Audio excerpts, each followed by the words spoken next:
نحمده ونصلي ونسلم على رسوله الكريم اما بعد اعوذ باللہ من الشیطان الرجیم بسم اللہ الرحمن الرحیم یا ایہا النبی قل لازواجک وبناتک ونساء المؤمنین یدنین علیہن من جلابیبہن ذلک ادنی ان یعرفن فلا یؤذین وکان اللہ غفورا رحیما۔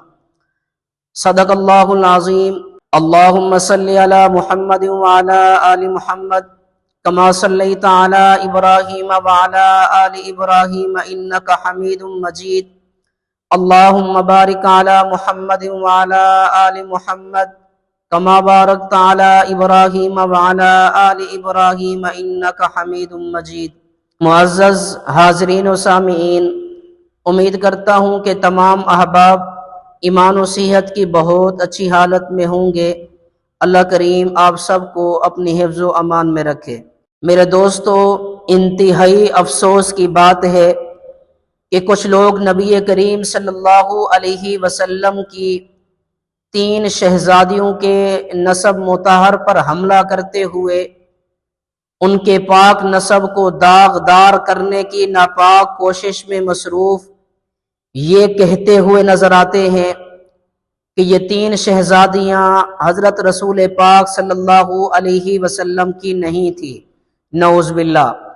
ایسی ہی ایک تحریر واٹس ایپ پر ذاکر احتشام شیرازی صاحب اور ایسا ہی ایک ویڈیو کلپ ذاکر آصف رضا علوی صاحب کا بھی موصول ہوا، جس کے اندر انہوں نے اپنے بزام خویش دلائل سے یہ بات ثابت کی ہے کہ حضرت خاتم الانبیاء صلی اللہ علیہ وسلم کی صرف ایک بیٹی تھی، یعنی سیدہ فاطمہ رضی اللہ تعالی عنہا، باقی 3 حضرت صلی اللہ علیہ وسلم کی نہیں تھی۔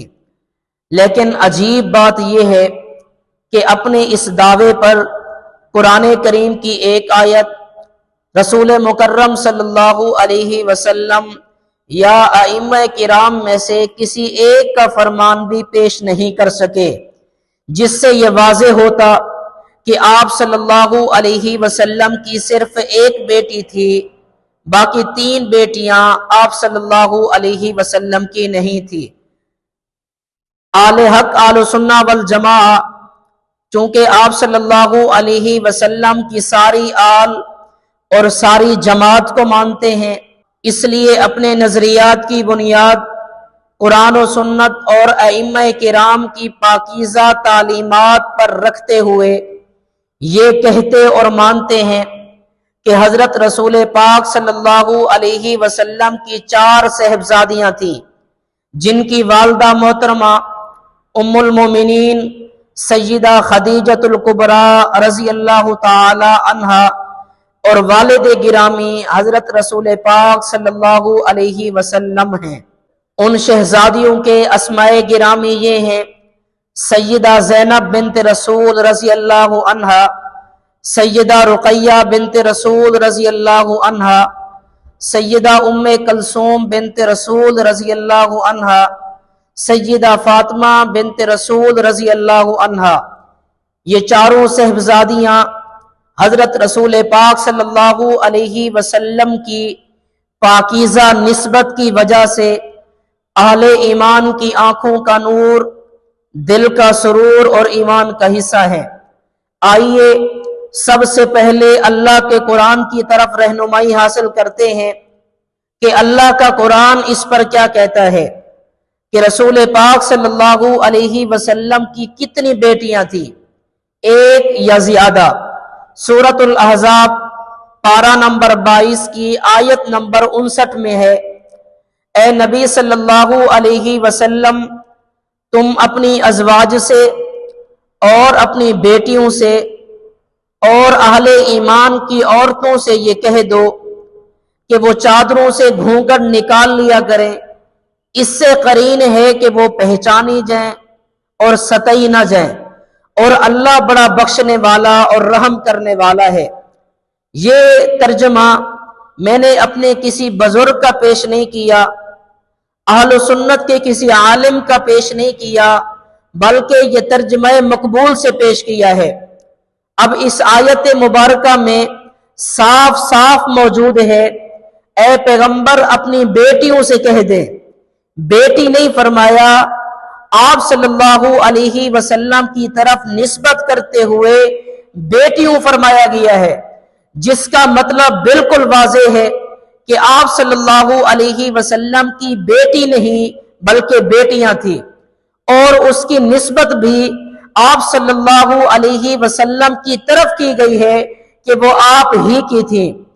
اب جس شخص کے دل میں ذرہ برابر بھی قرآن شریف پر ایمان اور اعتماد موجود ہو، کیا وہ اس کا انکار کر سکتا ہے؟ یہ کہہ سکتا ہے کہ آپ صلی اللہ علیہ وسلم کی صرف ایک بیٹی تھی؟ ہرگز نہیں۔ اب آتے ہیں ذاکر صاحب کے اعتراض کی طرف کہ ذاکر صاحب اس پر کیا کہتے ہیں۔ ذاکر احتشام شیرازی صاحب کہتے ہیں کہ یہ آیت مبارکہ کہ اے پیغمبر اپنی بیٹیوں سے کہے، اب اس کا مطلب، کیونکہ یہ بنات کا لفظ ہے، یہ جمع کا صیغہ ہے، اور جمع ایک سے زیادہ کو کہتے ہیں، کہ آپ صلی اللہ علیہ وسلم کی بیٹی نہیں بلکہ بیٹیاں تھیں۔ لیکن اس کا کیا مطلب ہے؟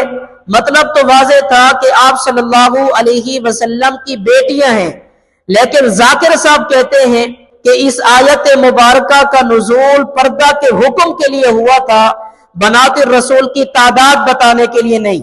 معزز حاضرین و سامعین، قرآن شریف میں بالکل واضح موجود ہے کہ جس طرح ازواج ایک نہیں بلکہ زیادہ ہیں، مومنین کی عورتیں ایک نہیں بلکہ زیادہ ہیں، لیکن ذاکر صاحب کہتے ہیں کہ اس آیت مبارکہ کا نزول پردہ کے حکم کے لیے ہوا تھا، نہ کہ بنات الرسول کی تعداد بتانے کے لیے۔ اس لیے قرآن شریف بیٹیاں ہی کہے لیکن ہم بیٹی ہی مانیں گے۔ دعا ہے کہ اللہ رب العزت مجھے اور آپ کو دلیل سے، سنجیدگی سے اپنے عقائد کو بیان کرنے کی توفیق نصیب فرمائے، اور باطل کے شبہات کو جوتے کی نوک پہ رکھ کے دلائل کی ٹھوکر سے دور کرنے کی توفیق و ہمت عطا فرمائے۔ وآخر دعوانا ان الحمد للہ رب العالمین۔